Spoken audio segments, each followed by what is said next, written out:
You got to take off. Which one did we want to hit? Sexual recruiting crisis and Sexual recruiting crisis. Wow. Yeah, I'm having one of those right now. Every recruiter out there just was like, "Wow." I've been trying to get some sexual action. When I get that feeling, I won't. So we're only gonna be talking about those two, so that way we keep it short.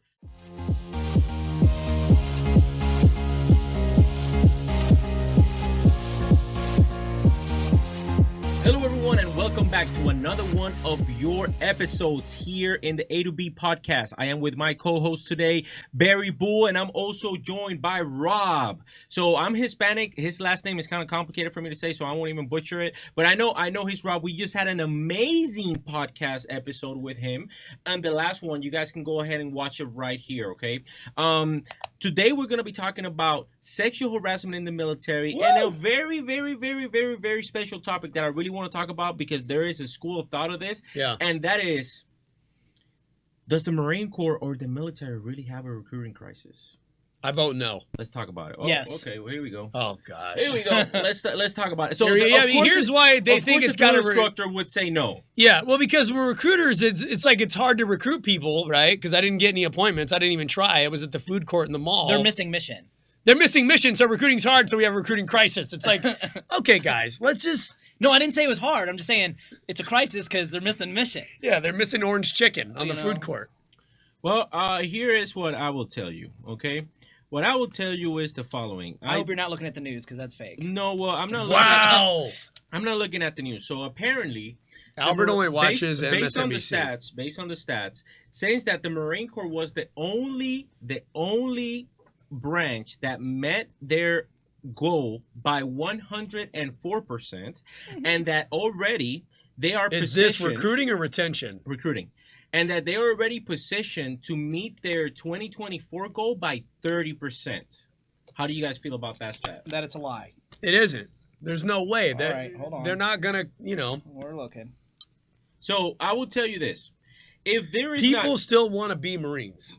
I understand that. I don't think that's the problem. I don't think the problem is people wanting to be Marines or not wanting to be Marines. I just think that the numbers that they are saying are incorrect. And let me tell you why the numbers are incorrect. The reason for it is because it's easy to meet that goal if you don't necessarily are recruiting to what's actually needed in the force. And a lot of people will say yes. I say no, because we had a conversation. What do you mean? Are you saying that we're aiming low? Yes, we're aiming low, and then that's affecting our force, which therefore is affecting retention. Let me explain. So the way that I'm understanding, if there is no recruiting issue, sure, then why the hell is it that we cannot send our lance corporals? Why is it that we cannot send our corporals or sergeants to a professional PME in order for them to complete their professional education in order for them to get promoted? Oh, because they're essential to the shop. Well, we don't have a recruiting issue. Hold on. Okay, wait. So if you go to Marines Unleashed, they're a meme page. I get it. You love meme page, but they took a screenshot from the recruiting page on Facebook. As of August, you have districts. You have 4th Marine Corps District is negative 183 for mission.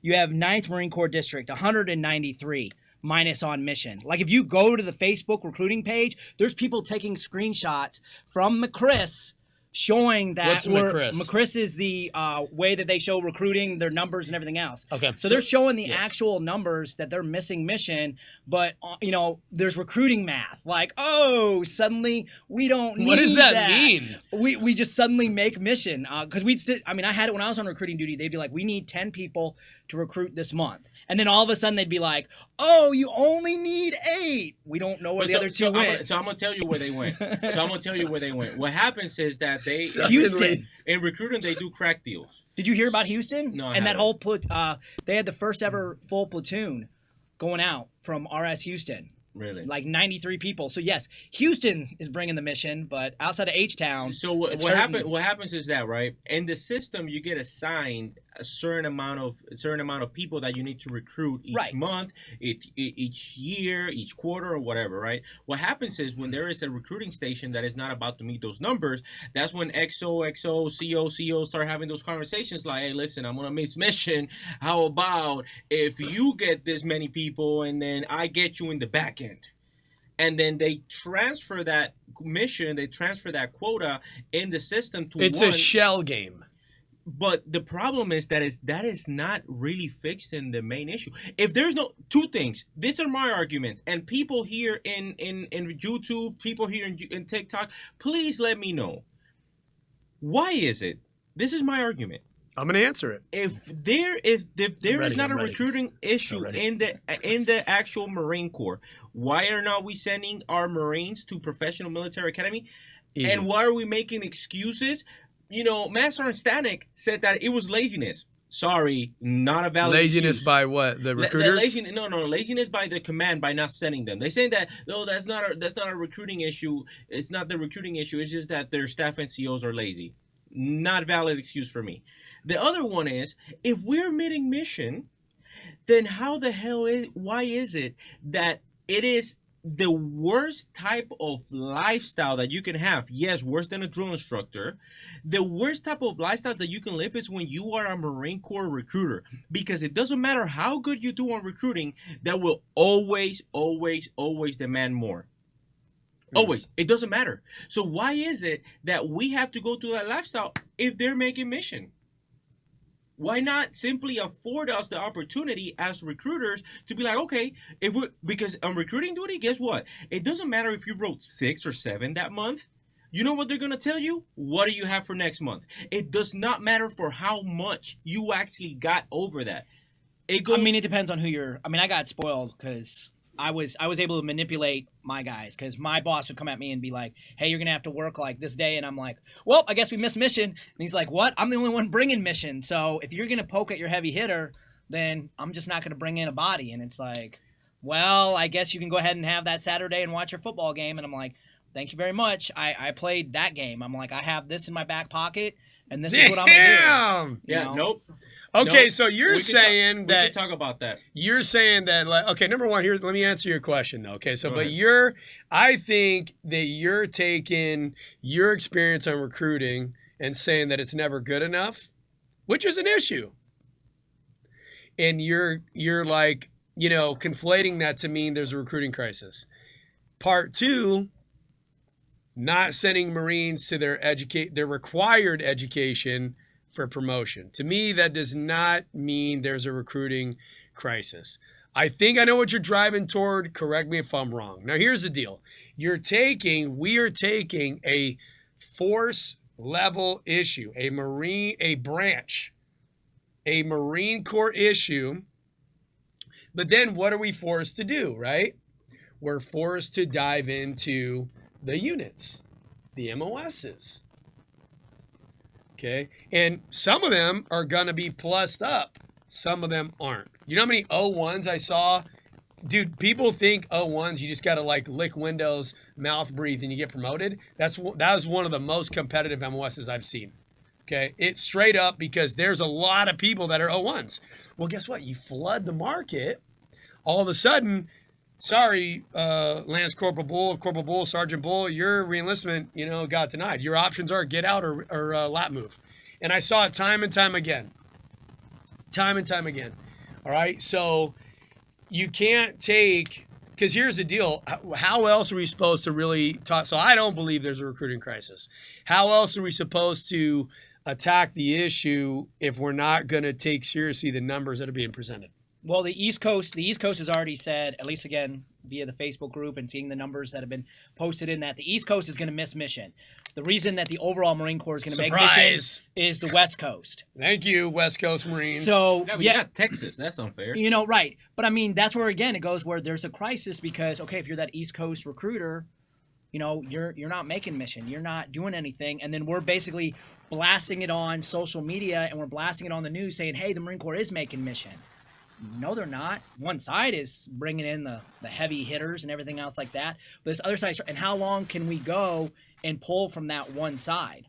As long as it takes. Right, but I mean, at what point? Because all these other branches are starting to suffer.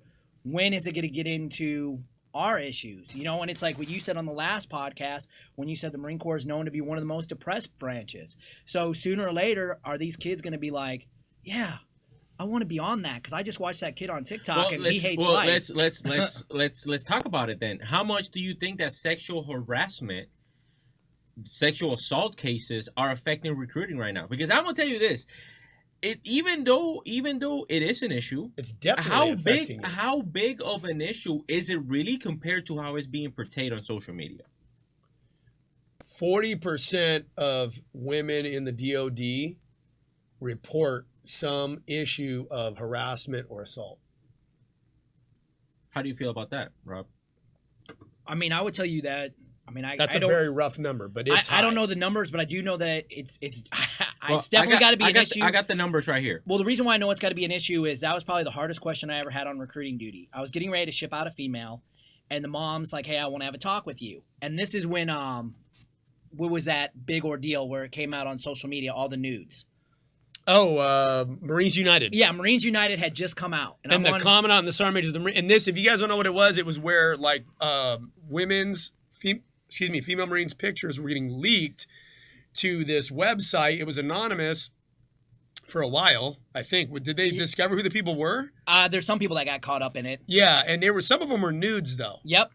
So some of the female pictures were like nude photos and anyways. So I'm sitting there on recruiting duty and the mom's like, I want to talk to you. So she comes in for a meeting and she's like, how can you guarantee my daughter will not get sexually harassed? And I'm like, they don't teach me this at basic recruiting school. Like that was my thought process. Like I'm like, I didn't get this class. What did I do with my hand? You're like, help! I can't breathe. I go, I don't know what to say. I don't know, really what to do. It was a very difficult question, but all I said is she's going to attract a lot of attention. And basically, all I could do was be. She was an attraction. Was she attractive? Yeah, she was attractive, but all I could do was be blunt. Also, but you can't even say that because now all of a sudden you're a predator. Well, I mean, I was talking to the mom, so she seemed to be okay with it because I was just basically being blunt. I'm like, look, she's gonna attract attention, but it wasn't even that she was attractive. I mean, I had one that was not attractive, and she at first was like, I don't know, I kind of met this guy, I don't know if I want to continue to go into the Marine Corps, and I had to do the conversation where I'm like, look, I'm not trying to be rude, but I go, you're about a 3 here in the Quad Cities, but you're gonna be Oh no, you did not. But you're gonna be a lot better when you hit certain Marine Corps units because Camp Horno is gonna be get all excited. Camp Horno's where all the grunts are, you guys. Okay, so results. So these are the results for FY22. Obviously, the stats are not out yet for 2023. So this is coming from sapper.mil. This is the website that the Department of Defense utilizes.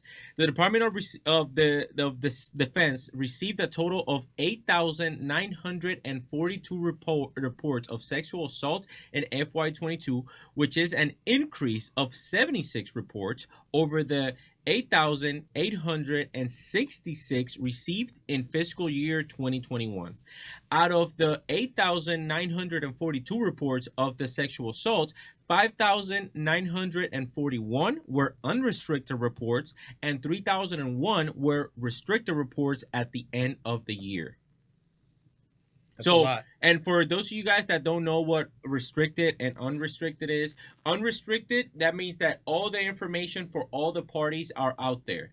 In a restricted report, what that basically means is hey, they notified the commander that there is a sexual assault or a sexual allegation being made against a service member, but none of the information is released to the commander or any other authorities for that matter. Sorry, Major.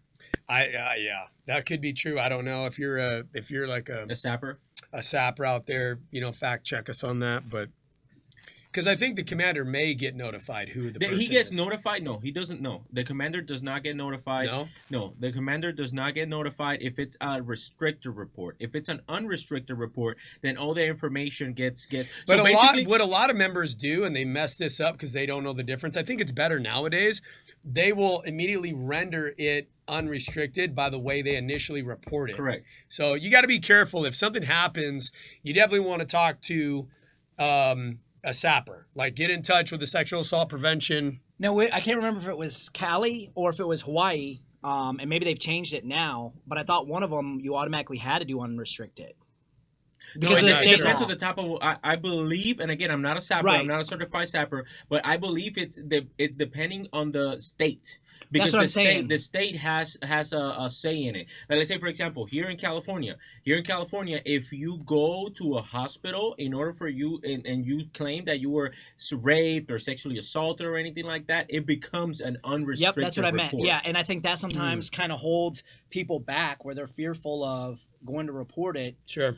Because they don't have that choice anymore. They don't have that choice to make it restricted. So how is this? Because this is making rounds right now. If there was a lieutenant colonel very recently that because of some type of abuse, I don't know if it was sexual or not, it was restricted. We also have the case of the Marine that's going on right now here in Camp Pendleton.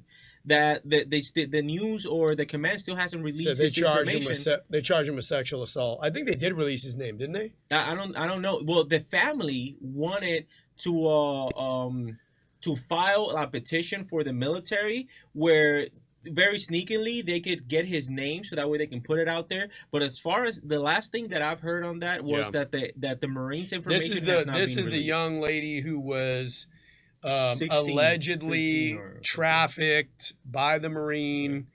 All this stuff was flying around on social media, and she was discovered in his barracks room. Yes. And they both admit, she didn't admit to it at first.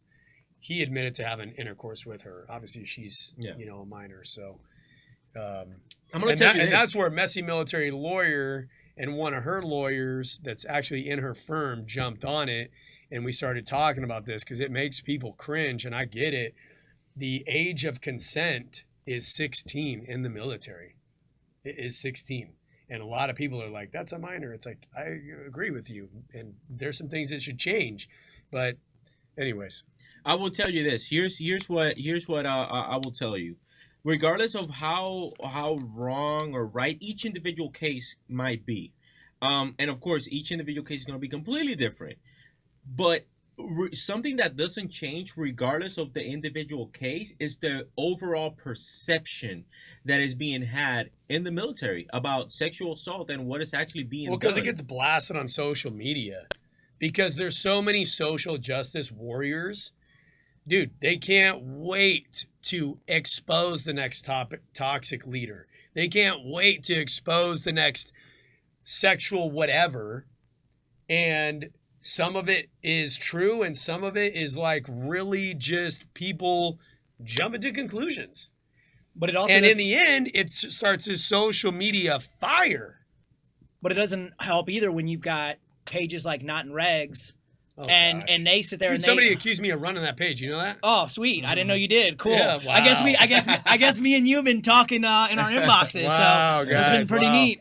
But yeah, I mean, they'll post something, about a female.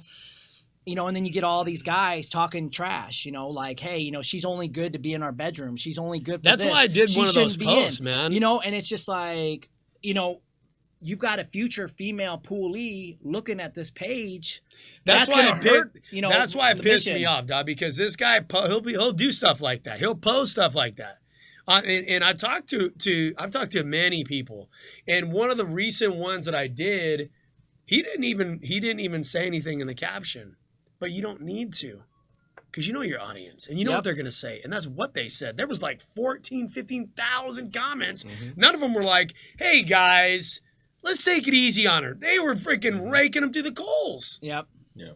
I will, again, very touchy subject. I think it's really affecting, amongst other things, it's affecting recruiting. And I feel that it's also affecting the retention.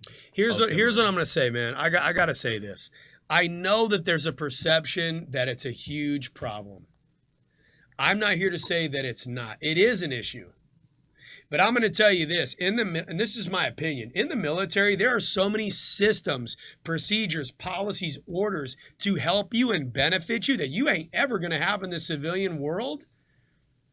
We're the ones telling on ourselves. We're the ones reporting ourselves. We have leaders. What leader in the civilian community do you see on social media, on a talk show, anywhere otherwise, talking about, hey, this is my organization and we really take sexual harassment, assault serious? Nowhere. Nowhere. There are way more people trying to do good in the Marine Corps, in the military, than there are not. And sometimes, and it's unfortunate, again, I'm not here to say that this is not an issue. It is an issue. But there's a lot more people that care than how do we make it? But regardless of, I don't think the answer should be, well, we're doing more than most people. You know? I mean, it starts. No, I don't want to say that, but my thing is just like with the recruiting crisis. Don't believe the hype, and not only don't believe the hype, but realize, and this is just my opinion, you got a way better chance in the military than in the civilian community, because I'll find a reason to fire you, and it depends on what line of work you're in. I got it, dude. But hey, if I'm the CEO, the COO, I'm the boss, I can say whatever I want. And then if you try to complain, you try to report it, whatever, dude, we will literally find a way to fire you. It happens every day, many times a day in the civilian community. So my point is this. Yes, I understand there's a lot of noise on social media, and there should be. I love it. But if you're out there, to your point, I'm a poolee, don't let it deter you from joining and doing something that's a dream that you have. I think you're in better hands in the military than you are out of the military. But it also starts at ground level too, because talking to my ex-wife, talking to females that I've put in and stuff like that, also, the other issue that you run into is, don't be the recruiter messing around with the poolies. Oh, boy. Also, as a recruiter and everything else, that's where you have those hard conversations with your pool. And then that's the same conversations that get continued at the drill field. Like, hey, we're all Marines. This is not hookup central. I know I remember having those talks as a recruiter where I had to sit there and be like, hey, you see the poolee over there? Yeah, we're not trying to hook up with her, okay? We're all out here and we're trying to make a mission, and this is what we got to do and make sure it's there. So I think it really starts at ground level, because if the recruiter's stepping out of his pocket and messing with the girl, she's now thinking it's just the norm. Like, hey, for me to succeed is now I'm with this rank. Now a corporal or sergeant comes to talk to me. I don't know how to react because this is what my recruiter did. Well, and there's bad people. There's people and let's just say men and women and those genders that give them a bad name. Because as much as y'all are going to hate me for this, there are women out there that are looking to, oh yeah, I bagged the recruiter. I bagged the commanding officer. I slept with a staff NCO. And like I said, I know I'm going to catch heat on that one, because I think that's like a tiniest sliver of a sliver, but it happens. And going back to your point of perception, that perception gets out there, and then now all of a sudden the wrong guys are getting a hold of that information, and they're projecting that onto the good women. Yeah. All right, well, let's take a break in order for us to thank some of our sponsors. I'm Jaime Gonzalez. Just sponsored by Voltaic Blood. Never dive without it. Okay, I'm ready.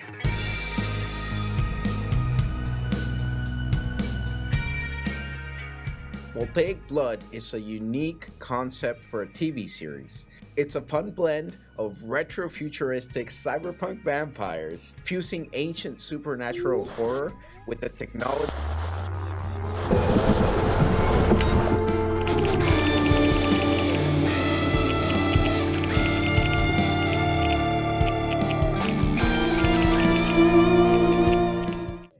So kind of where we left off from before the commercial pause. I think it's definitely an issue, and I think that it's definitely affecting recruiting. I think it will continue to affect recruiting and retention. Now, here's the part that is the issue. Right now, nobody's talking about it. But when we do start talking about it, that's when they're gonna blow the lid off of this thing, and it's going to be a huge issue. Because right now it's not really an issue, because there's really nothing going on that requires the Marine Corps. The Marine Corps is really good at what we do. And right now, our services are not really required. That's why I think that there's a lot of, but like I was talking to Barry over the phone, it's right now is the perfect time to talk about these things because we have time to establish different schools of thought. Well, I mean, we on got this a guy matter. fired at SOI West for, being frisky in the inbox. So Yeah, well, I talked about that. I talked about that a lot because he was my sergeant major before he went to SOI. He was actually my sergeant major, and I talked to him about it. But essentially, what we really, really, really need to talk about is, regardless of how you feel, regardless of how Master Sergeant Stanek is feeling, regardless of how, we need to establish these different schools of thought and be open about it. Because sometimes, and here's what happens, right? It needs to start at the platoon level and then work our way up there. Because what happens and what the Marine Corps doesn't realize is, oh, we're gonna have this symposium, because now they call them symposiums, right? Yep. We're gonna have this symposium in order for us to talk about this. And they put out a message. We need 10 people. And then here's what happens: the lieutenant that received that request as S1 and then to S3 to man these things, they don't really give a shit about who they send. They go like, I need bodies. And trust me, I know, I worked in those sections. I just need a body. They don't care the qualifications for the Marine. They don't care none of that stuff. All they care, I don't care. Give me a body. This is easy tasker to fill. Right?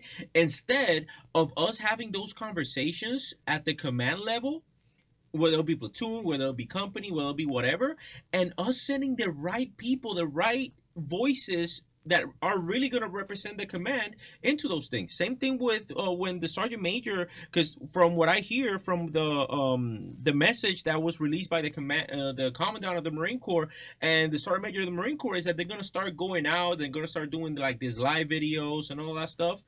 We need to make sure that we're being represented correctly. And I'm not talking about represented by the lieutenant or by the gunny or by the staff sergeant. I'm talking about by the PFC that's going out there and doing these things. So what are your thoughts on that? No, I couldn't agree more. I mean, for me, that was, at least personally, despite everything that I guess ever happened, I always wanted my junior Marines to be out there. I know we ended up having an inspection, a big postal inspection, IG inspection came in, and I said, I don't want any part of it.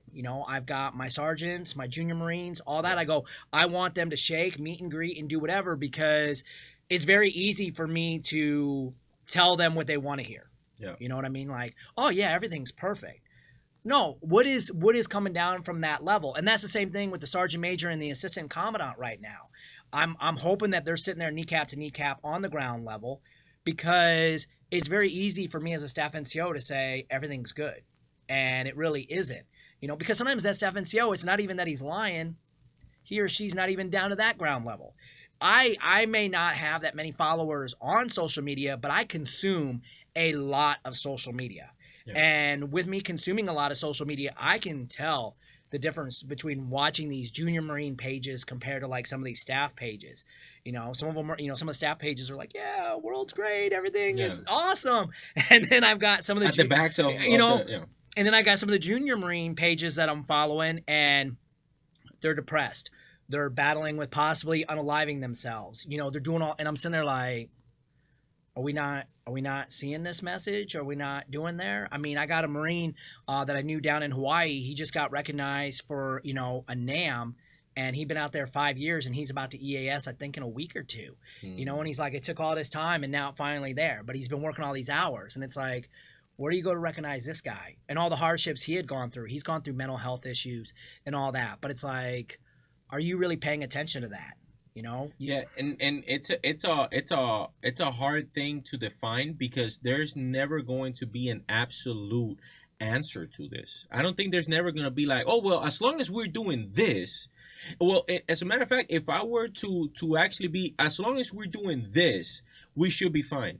And as long as we're treating everybody with the amount of respect that they deserve, regardless of their rank, regardless of what walks of life they're coming through, I think we should be fine, because what people want to ensure is that they are getting fair recognition, two, that they're getting some type of time off for the hard work that they see.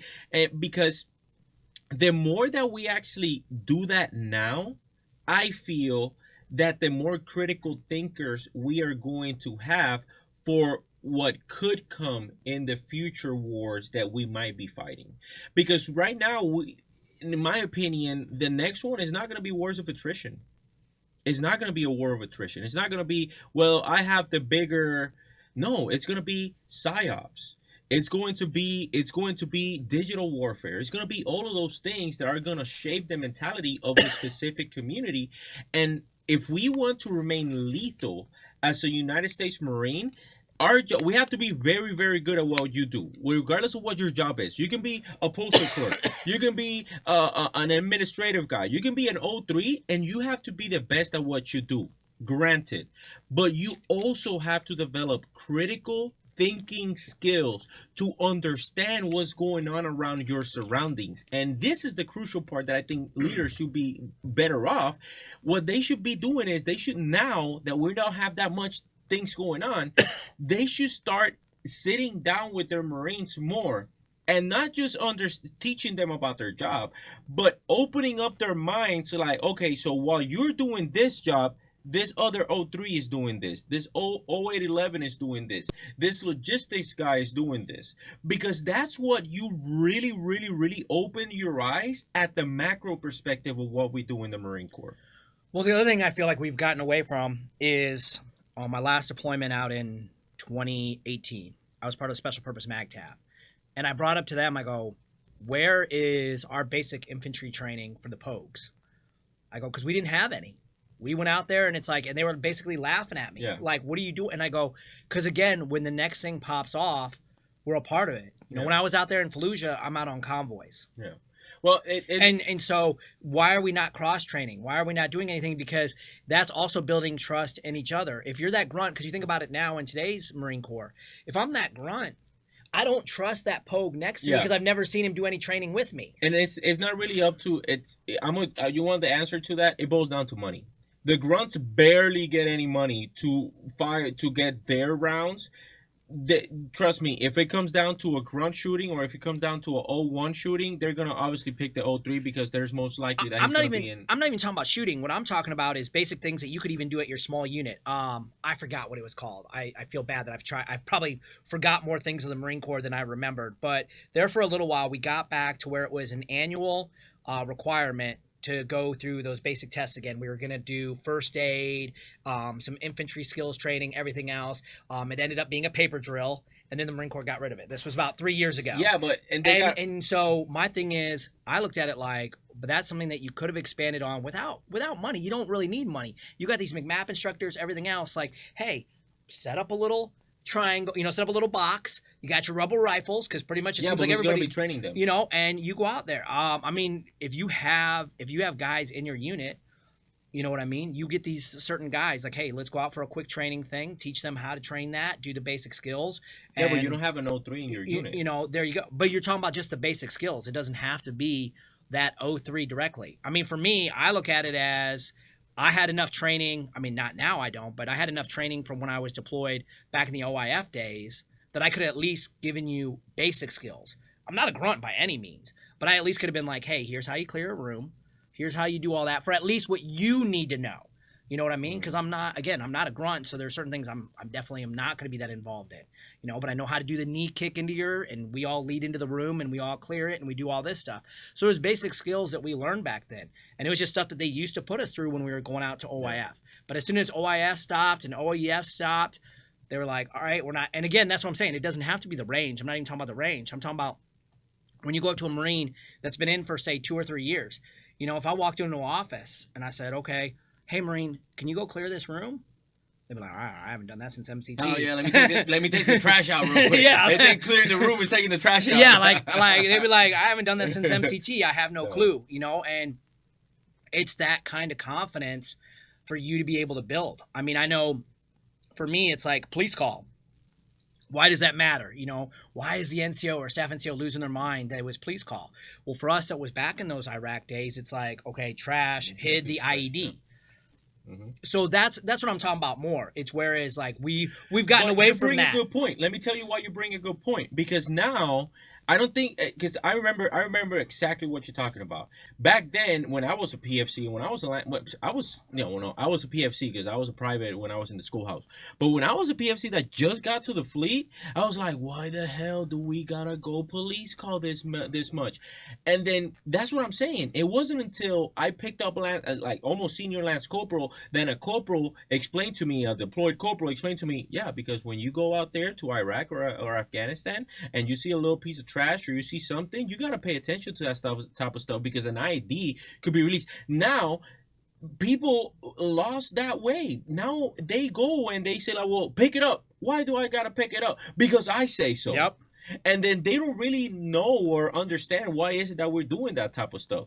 And it's because back in the day, in early 2000s, that's how it was. And that was the mentality. Another example that I would tell you, because I was 0811 before I actually transitioned into the job that I had, which was distribution management.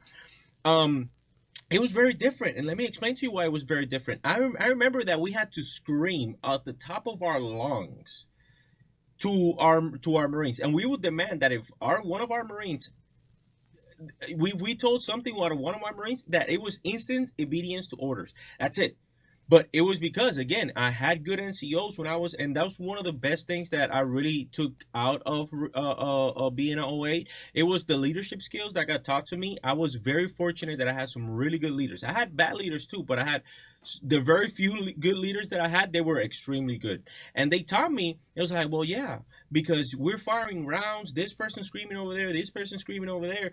And if you listen to one wrong number and it just happened to be the very wrong number that you couldn't mess up, guess what? Now you shoot out of the box and now you're screwed because you just killed a family or you just shut down a freaking building. So I understood why was it that it was done in the ground side of things. But whenever, and I approached the wrong mentality, a completely wrong mentality when I did my lab move, because I thought that same mentality also applied to whatever I was doing, because we're still in the Marine Corps, right? Like we're Marines before our job. But you also need to understand like the different side of the Marine Corps, because it definitely has two different sides.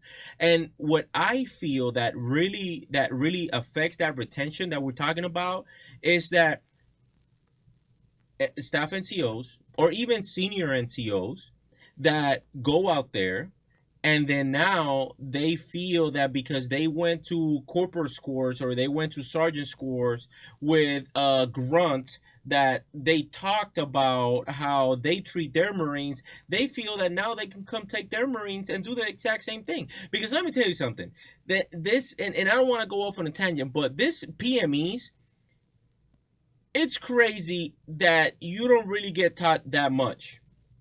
I'm sorry, I'll say it. You don't really get taught that much. My career school, do you go to career school whenever you just staff academy and sergeant's course.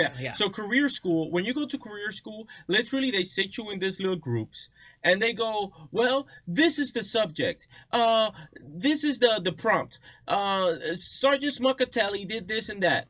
Okay, so you, Rob, what would you do? Oh, well, I'm an 03, so I will do this, this, and that. And then it goes to the other guy. Well, I'm a logistician, so I will do this and this and that. And then the staff sergeant will go like, well, based on the book, what you should have done is this, this, and this. And then the discussion keeps going, well, that's fucking bullshit. I would never do that in my actual job. So you just go by other people's experience. And then once you actually, go back to your unit, you go off by what you feel really won that argument in that prompt, if you get encountered to that, right? And sometimes it's really good, sometimes it's completely off the rail, but that's what I'm saying. Like some of the pokes that are out there are not really taking their time. That what I feel, I'll be like, hey, listen, yeah, I do have an extra 30 seconds, Lance Corporal, to explain to you why is it that we're actually doing this. And you don't know how that would go volumes with your Lance Corporal, because what you're doing right now is you're developing critical thinking skills to that Lance Corporal. And you as a senior sergeant, senior staff NCO, you are literally making your job easy. Because now that Lance Corporal understands the big picture. Therefore, he doesn't need to come to you and ask you 3 different questions on, okay, well, staff sergeant, I did this, and then you're like over there looking at him like, well, you fucking stupid. Like, why? How come you can't figure it out yourself? He can probably figure it out himself, but it's just that you didn't equip him with all the right knowledge in order for him to actually make the right determination. And that's why some of the times the staff sergeant comes back and be like, well, that's not how I wanted it, and then now I'm micromanaging him, and now I'm doing this, and that not only affects morale, but it also affects retention. Let me tell you this. Let me ask you if you encountered this while you were out there in recruiting. Influencers, Marine or veteran influencers in their community. Do you ever encounter a kid? Oh yeah, my brother's a Marine, or yeah, my brother used to be in the Marines. What was your experience with those people? I did have some influencers. Matter of fact, I was on the duty my first month. I'll never forget it. It's a small town, Tipton, Iowa. It's probably 300 people. And so I'm walking to the house that I'm going to go meet the kid. And this guy goes, "Get out of here, liar." And I'm like, what are you talking about? And he's like, "You shouldn't be in my neighborhood." And I'm like, "What's your problem?" And he goes, "Well, I was in the Marine Corps and you guys promised me a better life. And I did 4 years, got out, and now I have nothing." Yeah. And I sat there and I said, "Okay, so you left your hometown of 300 people, got skills and all this other stuff, and then you returned to the town of 300 people.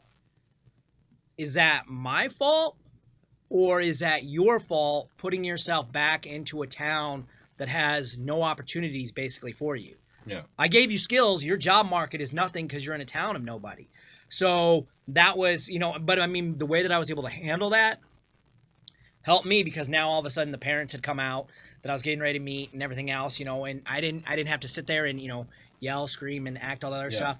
But you would get negative influencers sometimes, and you would get positive influencers. Which one did you have the most, would you say? Positive or negative? Where I had positive, which was weird because I was told by the recruiters before me. So, hey, shout out to all of those that were there for Moline and Davenport when I was with you.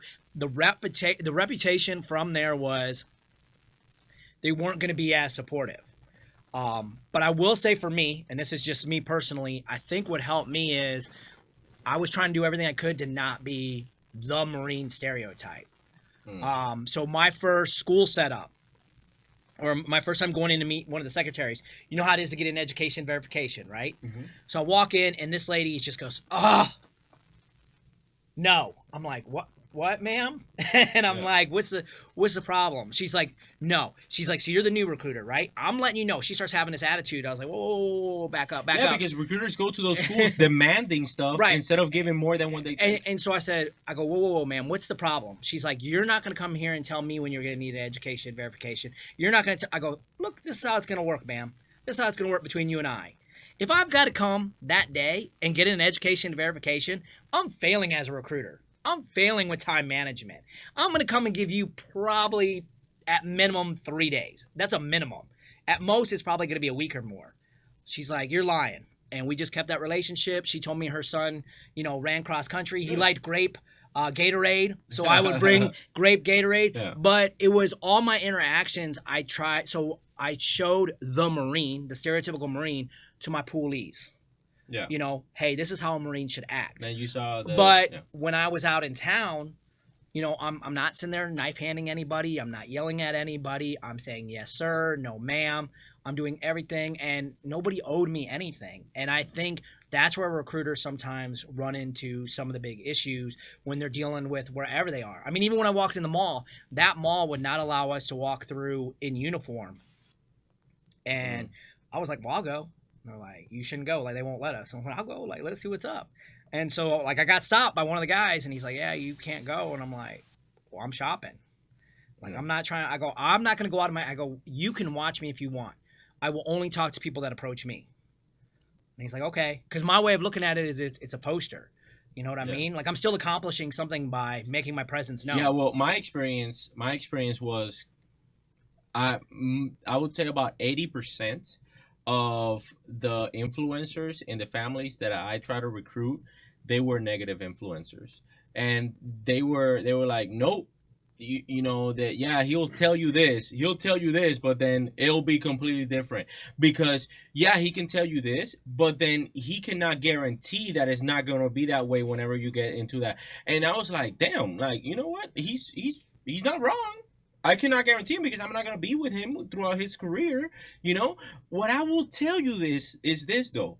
I can tell you is you're not going, it's not going to be all peaches and cream. If you want it to be peaches and cream, the Marine Corps is not the place. As a matter of fact, the military might not even be the place. But let me tell you something though. If you approach everything that you do in that life, like everything is going to be peaches and cream and everything is going to be good, are you really going to reach the full potential that you really want to reach in your life? Because if that would be the case, then everyone will be doctors. Everyone will be lawyers. Everyone will be Fortune 500 CEOs. But they're not, because in order for you to reach those things, you got to go through trials, tribulations. You have to face yourself with adversity, and that is what the Marine Corps is going to do for you. I'm going to tell you this, and I did have kids that they were not cut up for the Marine Corps, or how we like to call them, mission makers, right?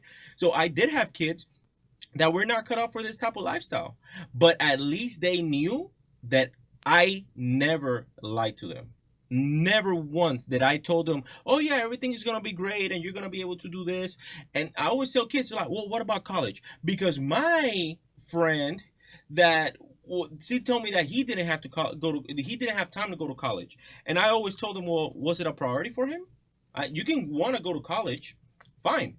Well, was it really a priority for you? Because things that you make priorities, you make them happen. Oh, well, he was at work all day. Oh, so you tell me that he was at work 24 hours. So he was on duty 24 hours a day. Really? For 7 days a week? Wow. No. But a lot of people say, well, you don't have time, because I know I'm going to get a lot of comments with this.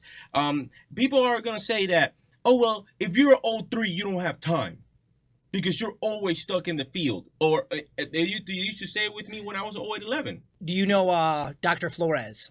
I believe he's First Sergeant Flores. Yes. Okay, so he's in real estate too, by the way. Yeah, so I deployed with him.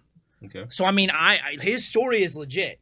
And here's the best part of Dr. Flores, which is First Sergeant Flores. Like, here's my best part about it, is if you're looking at him from the outside, right? He's a doctor. He's got all these degrees that he accomplished when he was in the Marine Corps. All right, he went to school on deployment, did all this other stuff. But to me, what the best part of him about was talk to his Marines.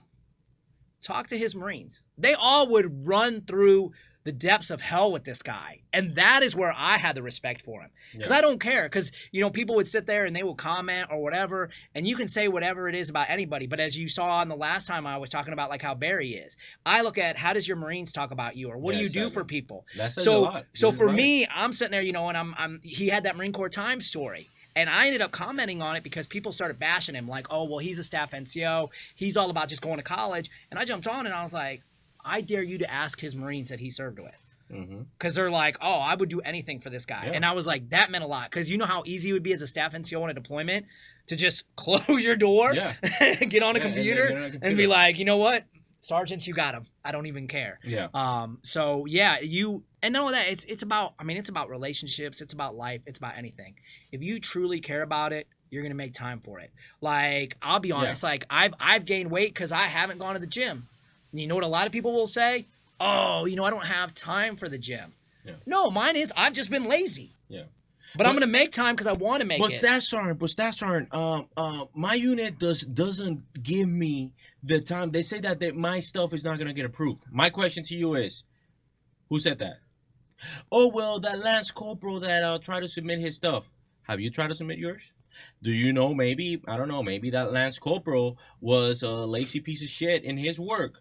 Maybe that Lance Corporal really wasn't a proactive Marine. Maybe that Lance Corporal needed some time to truly learn his job and be proactive at his job before they would even let him approve. But if you are thinking that the Marine Corps is going to put you first, and then them second, that's where you're sadly mistaken. As long as your side of the pie in the Marine Corps is 100% taken care of, I'm telling you, I was a gunny. I was a gunnery sergeant. And this is the way that I approach my Marines, and I dare my Marines to come out here and truly talk about it, because it's the same way that you're saying, right? If I'm willing to come out here in social media and say this, I'll be willing to back it up. So Sergeant Medina, Corporal Villalobos, Sergeant Miller, any of you guys come out there and come out here and say this, Corporal Suarez, all of my Marines, go out there and say this. How was I when my Marines came at me with something that they needed to do? Are your responsibilities complete? Is your side of the pie complete? Yes, I don't give a fuck what you do for the rest of the day. The rest of the time is yours. The Marines are taken care of. If it was for one of my sergeants, are the Marines taken care of? Do the Marines know where they need to be? Is the mission accomplished? Yes? Okay. And sometimes at the beginning when we were trying to develop our relationship, what I would do is like, okay, fine. Boom. I make sure that my expectations were met. Okay, boom. This is done. This is done. This is done. I will do that for like a week, and then afterward, I will change to an actual like, is everything done? Yes, because they know what my expectations are, and then every so often I will spot check. Is that expectation done? Yeah, and then the sergeant was expecting just simply for me to say yeah, and I was like, okay, give me the clipboard. Boom. I will go line by line. Bam, bam, bam. And sometimes it was good, sometimes it was not. But it kept them on edge. That they knew that they needed to get their job correctly. And they appreciated me for that. Because they had enough time for them to fulfill whatever it was that they wanted to do on their personal side. And I will tell you this, though. I'm not the perfect leader. There's probably going to be somebody out there going to say, well, Gunny Ramos was a piece of shit. And that's okay. Because I wasn't like that with everybody. Because not everyone deserves to be that way. Well, and here's another one that I would tell you. So I admit, and my Marines knew this, my first answer was always no. And the reason why my answer was always no, and they started to learn the trick, is because, again, I wanted them to want something. Because I don't know if you ever dealt with it in your career, but sometimes you get people that want to go do something just to get out of something. Like, oh, they've got a Thursday class. I'm out of field day. Like, I'm going to school to miss field day. So or either that or they would fail on what they wanted to do because they really didn't want to do it. So my Marines knew that they would come in and they'd be like, hey, like, Staff Sergeant, I want to do this. Nope. And they'd be like, all right. I'm like, all right. And then, like, another one would come in and I'd be like, nope. And they'd be like, okay. And they'd come back, like, maybe a week later. And they'd be like, all right, Staff Sergeant, I want to do this and this is how I'm going to accomplish it. And I'd smile. I'm like, see, now we talking. All right, so now we're going to do it. And then the other Marine that I said no to will come in and be like, why didn't you allow me? I go, because you just took my no and you ran with it. Yeah, I understand that might not be everybody what they want, but I was always big on, again, hitting that roadblock. Yeah, my initial answer, it depends. I'm gonna tell you why, because I wanted to develop critical thinking skills in my Marines mindset. Right. So what I tried to do was, if this was something for today, like Gunny, I need to go do this today. My answer will be no. Answer would be no. No, you didn't plan accordingly. Unless it's an emergency, then yeah, we can figure it out. But you didn't plan accordingly. Because I'm not trying for you to be that staff sergeant or that gunny that does things last minute, because that affects the rest of your troops. So no, you're gonna plan. You want to go to the education center? Fine, give me at least a week in advance. I'll let you go. Give me at least a week in advance. So that way you afford me the opportunity to plan my schedule without you. Well, and the only way, I will admit, the only way that I would say yes right off the bat is if you already came in directly with everything, because you've already dealt with, say the no, or the shop has already told you how I work. If you came in and you said, hey, like, I'm going to go to the education center. I would like to, possibly look at this. I'm in between these type of degrees. This is the class schedule I'm looking at. I'm like, that's what I'm talking about. You are coming in, you want to do something, and you're definitive. That's good. That's the person I want. I don't want, hey, I want to go do this, because I know sometimes if I say no, and again, the reason why I would say no is I'm like, I sometimes want to peel back the onion. What is this Marine trying to get out of? What might we have scheduled? Like, I want to do this. Well, let me look on the calendar real quick. Like, oh, you don't want to go to the CO's meeting? Come on now. Yeah. I know you don't want to go to the CO's meeting. Like, I was a Lance Corporal too. My skates were sharp. I know how to get out. So, so that would be my thing. I'm like, just as long as we're open and honest with each other, we're fine. But it was also, I think it was part of me, just the recruiter aspect in me, where I sat there and I'm like, if you can handle no's, which we used to joke is new opportunities, I go, you're going to hear more no's than you ever did in your life on recruiting duty. Yes. So I'm like, if these Marines can know how to adjust fire and take that, then it's like, okay, they're going to be in it. So they're either going to come to me armed with everything that they're going to go do, and I'm going to say yes because now they've actually brought it, or they're going to sit there and be like, all right, bet, he said no. I'll be back next week. I've got a plan now. I'm gonna Yeah, study but it up. as you know, not everyone takes that the same way. No, exactly. You gotta know who to do that to. Well, and my Because thing not was, everyone works that way. but my thing was, and this is where I try to utilize my NCOs, and this is probably again where I failed because some of them started to lose faith on me. Is this where I try to use my NCOs, where I'd be like whisper in their ear, you know, where I'm like, you, because again, I feel like leadership, we all have to have our roles, you know, no matter who you are. You know, this is who I am, and I don't want to deflect from who I am. And I'm not saying that in a bad way, but that's how I felt. Like even when you're corporals, you know, you got your good cop and your bad cop.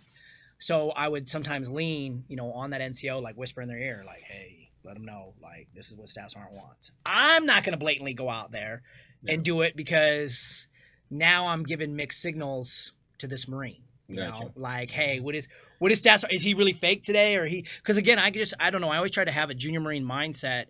Because I would always sit there sometimes and I would think about when I was coming up. You know, when I'd come upstairs, it's like, I guess you were fighting with your wife or whatever. Like, you kicked me out the door. Like, I didn't know what your problem was. So I always wanted transparency. Like, no, and this is definitely a good subject of conversation. And it's going to be an evolving subject of conversation. Because as we evolve in this subject, there's going to be different people that feel different ways because we were all brought up differently.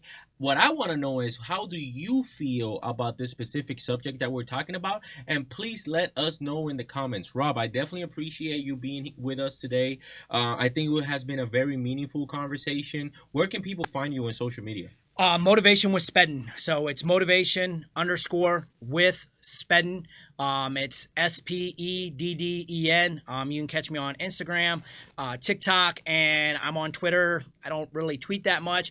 I will let you know that the juice is probably more on Twitter. I've got all my copies of my appeal to the command about me going with my investigation, which we talked on that other podcast. We talk about that's a separate podcast that we talked about. And I also had what I called a Jerry Maguire moment, where I basically sent it up to a lot of sergeant majors, and it was an email that basically said everything I thought was going wrong with the Marine Corps at the time.